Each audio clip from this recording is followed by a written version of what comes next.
All right, welcome to another week. This week we are getting some planning done and some work done on the van, getting back to the van build. Woo! And what a better time to do that, but when it's like the most hot temperature outside, it feels like 41 degrees outside with the humidity.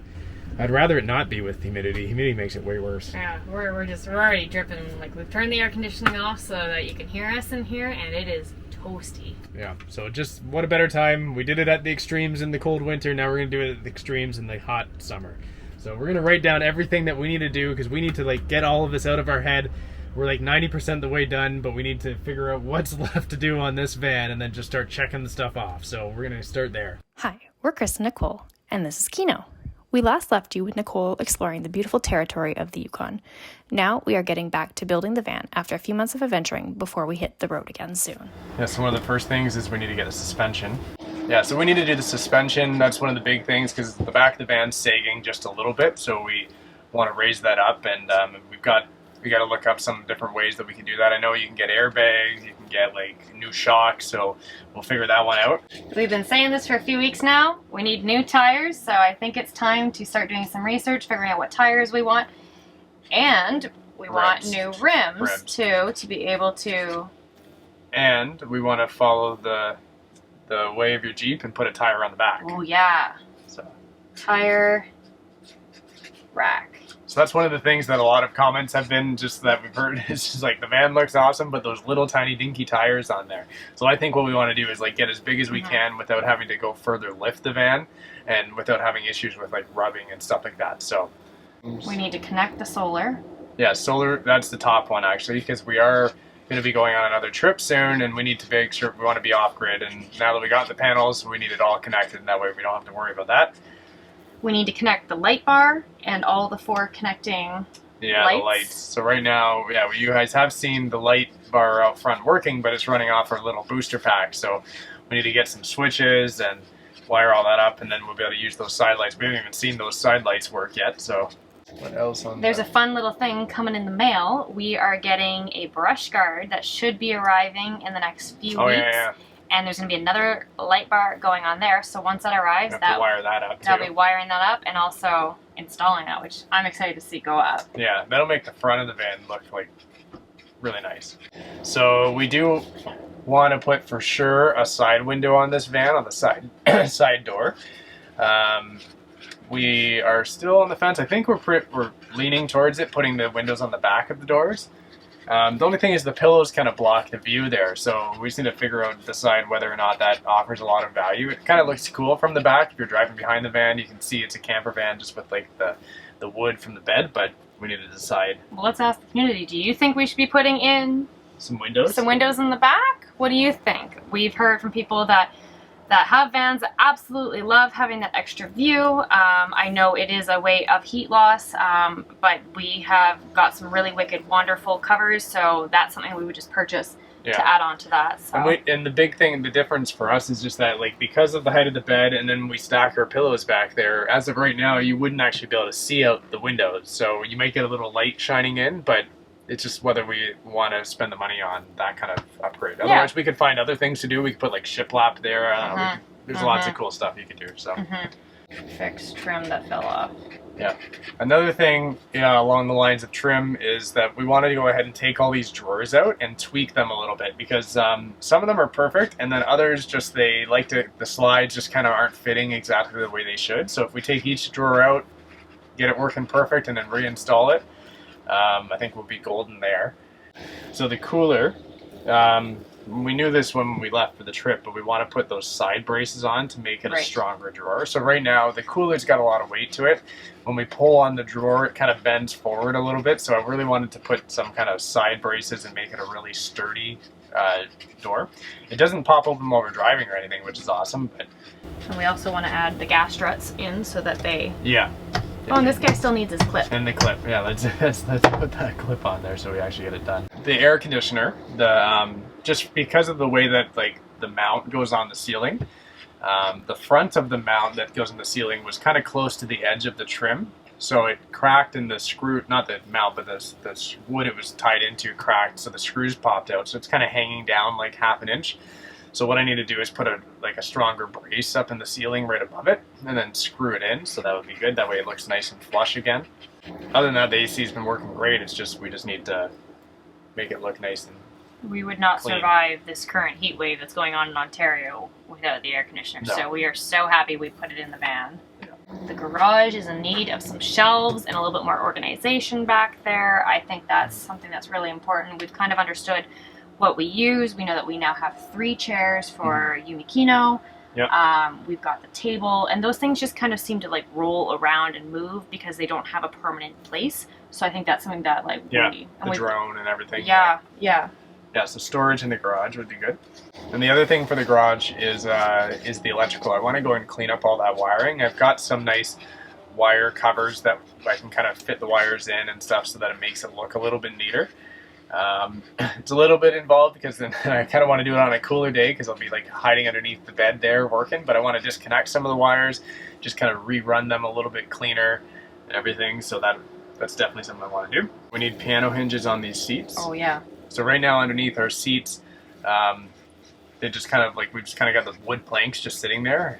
We want to put the hinges on so that it's just easier to lift them up and everything.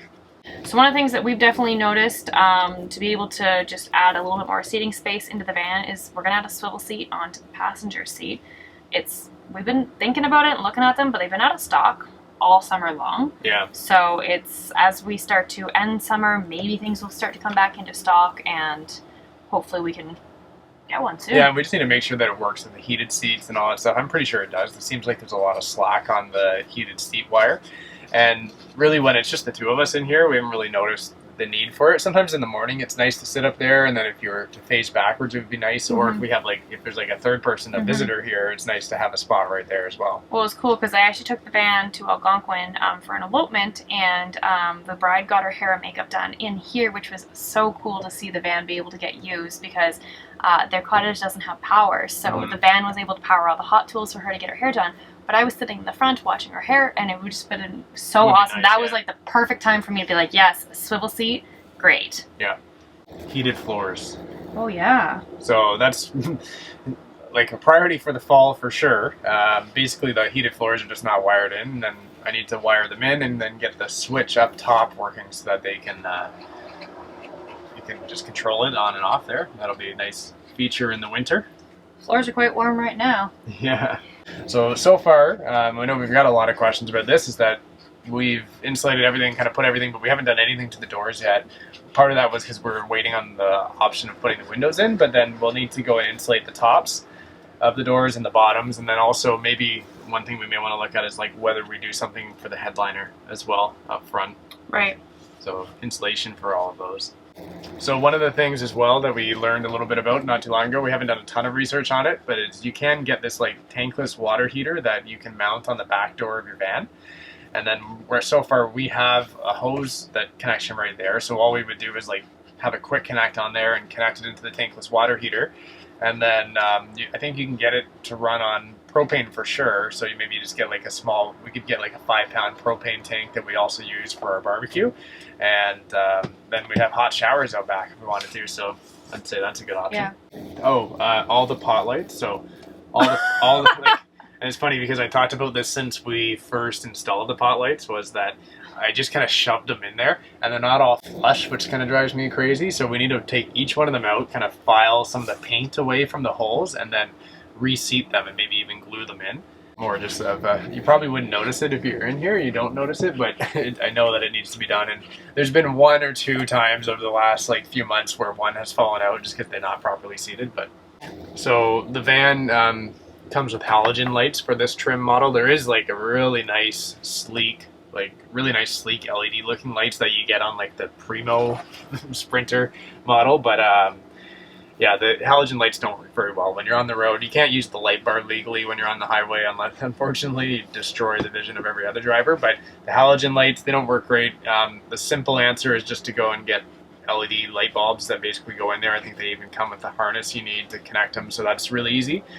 Ideally, I would like to upgrade to the nice, sleek LEDs that come on the higher trim, but there's all this complicating factors, like when you put them in, you need to like change codes on a computer and the dealers won't do it and stuff. So So yeah, I think we'll probably just go the easy way of just putting those LED bulbs in there, and then at least it'll be nice and bright at night. Talking about the light bar, we actually learned last night that in some provinces and states you actually need caps for your light bars. So that's something that we're going to look into and get those ordered, because we will have 2 once we get the brush guard put on. So that's something that we want to make sure, because apparently it's about $150 ticket and don't really need a ticket. It depends on where you are. Like, it sounds like Ontario, it's not required. You just obviously can't use them on the highway. I think in Ontario you just can't have more than 4 auxiliary lights, in which I guess we have more if you consider all the ones on the side, but I think they really care about the ones on the front. But I know some places in BC, or BC in general, you do need to have these caps on. We never got in any trouble, but I just kind of came across that. It sounds like Alberta you don't, but then Manitoba you do. So if we're traveling around, we just don't want to have to deal with kind of getting pulled over. So what these caps are is they just cover it up, so that way even if you were to turn them on the highway, then they wouldn't be shining anywhere. So it's kind of just forces people not to be able to use them. Yeah, so Max Tracks, that's a good point. So Max Tracks, they are these off-road kind of get unstuck tracks that you can get, and we want to get the Max Tracks Pro. I think they've got aluminum teeth on them, so that way you just shove them under your tires and they can get out, help you get out of like sand, mud, whatever, and we can mount them on the roof. I think that's where we'll put them. They'll look really cool up there. I actually saw somebody in the Yukon last week with Max Tracks on their roof. Yeah, that's a good idea. And I almost wanted to steal them. But the other thing is the Wii Boost. I think we want to put that on, because we know we want that.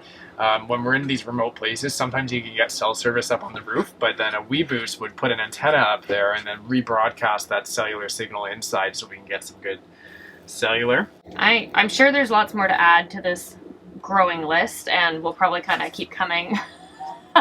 Good thing we brought out the big piece of cardboard, and we got the whole other side, so if we think about stuff, we can put it on that side. So I think this is a good start. Definitely things that we can start tackling today, start researching some of the stuff, figuring if stuff's in stock, and then I think tomorrow I'll probably be able to work on solar. That's get awesome. That all done. Yeah, that'd be great. Like that. That's one thing that I just really wanted to get done, because what's better than free energy that you just get from the sun? Absolutely. So we'll get that done. And considering it's a heat wave and the sun's been out for a few weeks, like, let's get the sun charging before we hit our trip, so that way we can hopefully... Perfect. All right, let's get to it. Let's start knocking stuff off. All right. So it should be as simple as just connecting up these solar wires. However, the problem is that I'm seeing here is that the roof rack we got installed only has a little bit of clearance between the roof and the bottom of the rack, and my arm doesn't want to fit in there to reach where I pulled the solar wires up out the roof of the van. That's because we kind of planned where those wires were going to come up before we kind of designed the whole roof rack. So anyways, I'm thinking I might have to unbolt one whole left side of the roof rack and then kind of wedge it up somehow, so that I can get it like maybe another inch of clearance and reach in there and connect these wires up. If it wasn't for the rack there, it would probably be a 5-minute process to get this going. But anyways, we're gonna try to get that done. We'll go outside, we'll plug it in, and I really hope that it all works. So let's get to it. I gotta find project manager Kino so she can come and help me out. Oh, how's it going? That looks comfy. Is that where you sleep? You wanna go outside? Let's go, up.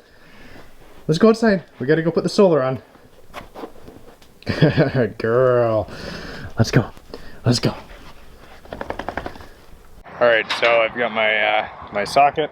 Just gonna slowly kind of work this in. There's not a lot of space to work with to fit the whole socket in here, but I'm just gonna slowly take all the bolts out of this entire side. Looks like there's 1, 2, 3, 4, 5, 6, 7, 8. And you kind of got to do like a quarter turn the whole way, because I can't really even fit. I'd put my impact driver on there, but I can't even really fit any kind of bits other than just barely this socket. So we'll work on that and get it done. Alright, so what I'm doing is I put these Y connectors on here, and each one of these 100-watt panels, they operate at 18 volts, 5.6 amps, I think is what they're rated for. I'm going to connect this one and this one. They're identical panels in parallel, or sorry, in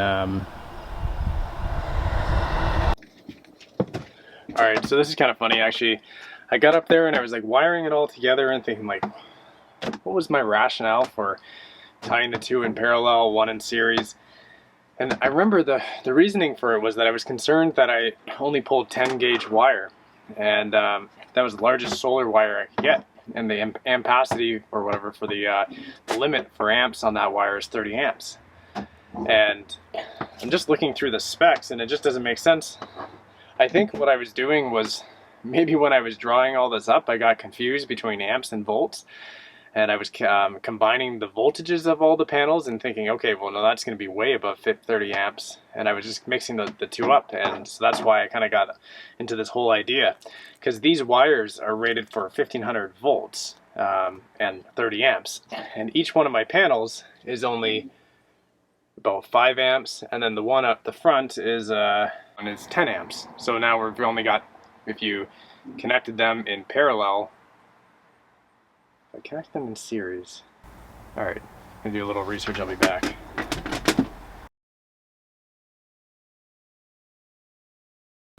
Okay, so I wasn't crazy. So I did think through it last time, I just had to get caught back up to speed. So here is our setup. So you can see we've got our 2 back panels, each one of those is 100 amps. This one up here, or sorry, 100 watts. This one up here is 200 watts. These ones are 18.6 volts. They're both the same, 18.6 volts at 5.38 amps each.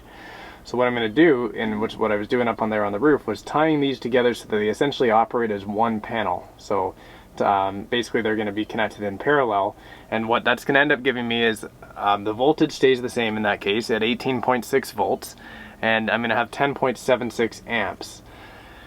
Now, this panel up at the top, because normally oftentimes you want to have solar panels that are all the same, it doesn't always work out that way. This panel up at the top I'm going to tie in series versus parallel. So it's 20.52 volts at 9.97 amps. And when you connect something in series, the voltage is going to add together. So our total voltage is going to be 39.12. And then our amps is going to take the lower of the 2 amps. So so the amps on the top one is 9.97. So that's what I'm going to end up, my entire system is going to be 39.12 volts at 9.97 amps. Well within the threshold. I could even add panels at this point because my solar charger in the back is rated for 100 volts at 50 amps.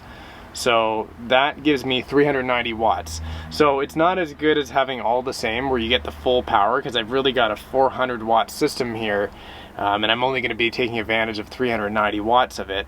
But unless I were to bring separate wires down into down below, I don't even know if that would solve it. But anyways, this is the most optimum solution that I can put in place given the setup. So I'm 390 watts. There's 10 watts, but big whoop. So I think that's what I'm going to do. I'm going to finish connecting that up.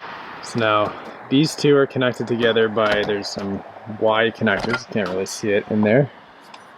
The Y connectors are kind of back in there. And then positive coming from these back panels, the combined back panels, the positive is running into the negative of my front 200 watt solar panel. And then so that's the positive running to the negative, and then here's my positive wire coming out of that big solar panel, and that's going to go to my positive, which is going to run back to the van, and then my negative from the van is going to run into the negative of one of these guys, pretty sure. Let me give that some more thought, but it's going to go into the other Y connector, pretty sure. Alright, so now that all that's connected, I'm just trying to connect up my extension wires, so I'm putting these ends on there, so that we'll be able to connect them. This side I still need to put the end on, but basically you just have to cut away a little wire, you put on one of these little connectors on the end here, and then these connectors just kind of go over top and you squish them on there. They're kind of just crimped on by hand, and yeah, you just use pliers to kind of crimp that over. Once that's done, it'll just be plug and play. We'll add that in there.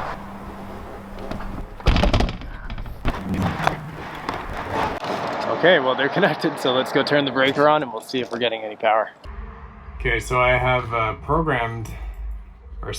did all the programming, and then I went back there and turned the breaker on. That should allow some power to be coming through here. I'm still seeing 0 watts. Now, the sun is basically just setting right now, so it's possible that maybe because the sun's not directly overhead and I'm really not getting any kind of direct sunlight, that's why I'm getting 0 watts. I kind of would have thought maybe even with like kind of the indirect light I might have got like 1 or 2 watts, like something really small. So I don't really know at the moment whether or not there's a wiring issue or if there's something else in the back that I need to look up. Okay, they're all wired up, but I definitely think I have some kind of issue because I would say it's still pretty bright out. I should be getting more than 0 watts of power. 0.01 volts, and I think that 0.01 is probably just like a misread. So I'm gonna end up going down below and trying to see if I can figure out what's going on, but I guess if I've got kind of a clock because I won't know once the sun goes down whether or not they're working, so it'll be a tomorrow problem. And this dog is pretty hungry. Okay, so after spending some time down below and not getting any voltage, I decided to disconnect the wires up here that were coming from our whole kind of solar array here, and so I am getting 40.32 volts. So that's, I guess, a positive. The negative is that somehow the problem is between here and down below. So, and there's not much we can do about what's running through the walls. So I'm hoping it's either a problem with the termination on one of these connectors or the termination down below. So I'm gonna go and see if I can fix this up, and then we'll take this meter down below and see if I can get the same voltage down there. If I can get that, then we're good. All right, so I'm giving up on that for right now. I tested the voltage up on the roof. It was 40 volts like you guys saw. One downstairs or down into the bottom where it's really tight to work in there, but I tested down there and initially I wasn't getting anything. So I went and cut the wire where I thought there might be a bad crimp. And I tested in there and it did appear like I got the 40 volts there for a second. So I thought, okay, for sure, that means that it's good. The wire is coming all the way down to the bottom, but it's just some kind of termination issue. Tested that voltage, 40 volts, then I went and crimped it all and stuff, and then I tested again, and it seems like it's back down to nothing again. So anyways, it's really tight and hot out there right now and really tight in the space down below, so I'm going to give up on tonight. Tomorrow afternoon I'll give it another try, so we'll see you then. All right, it's the next day. I'm going to go out there and see if we can get this thing working.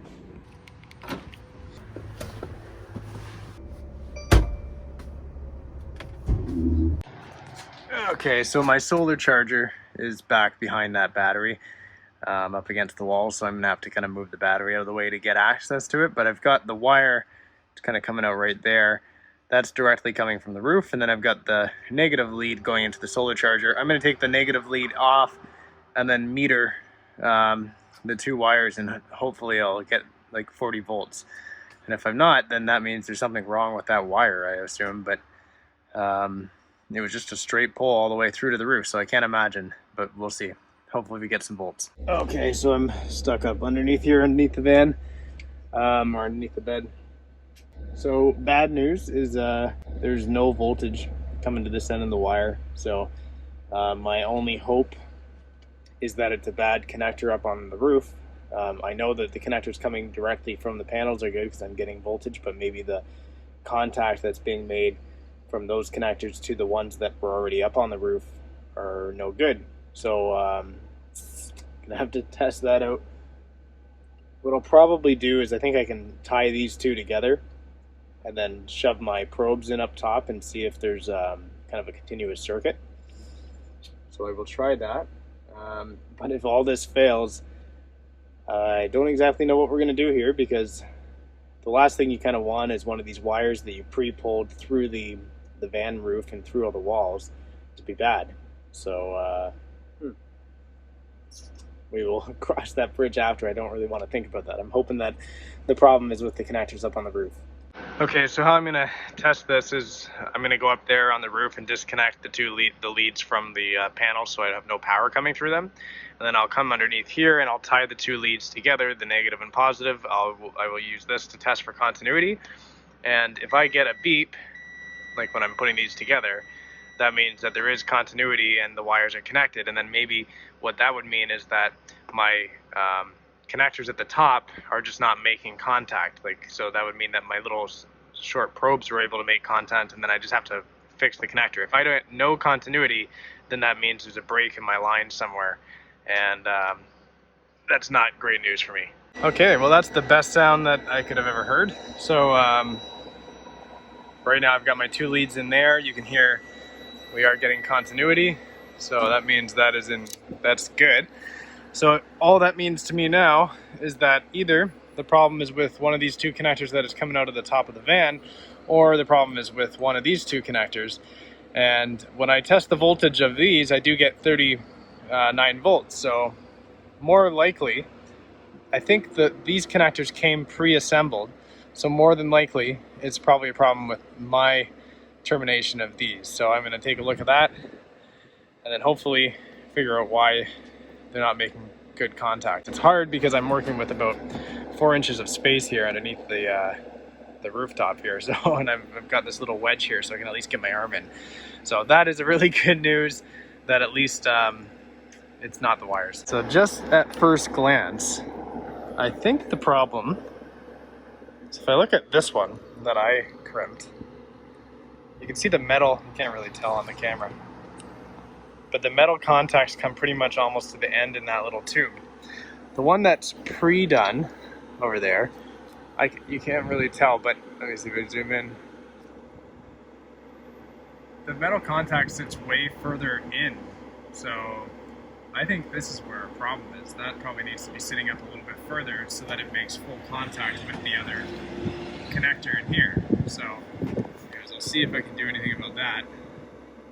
Try that out. Okay, yeah, so I just untwisted this this terminal here, pushed it in, and now that metal contact's coming all the way to the end there.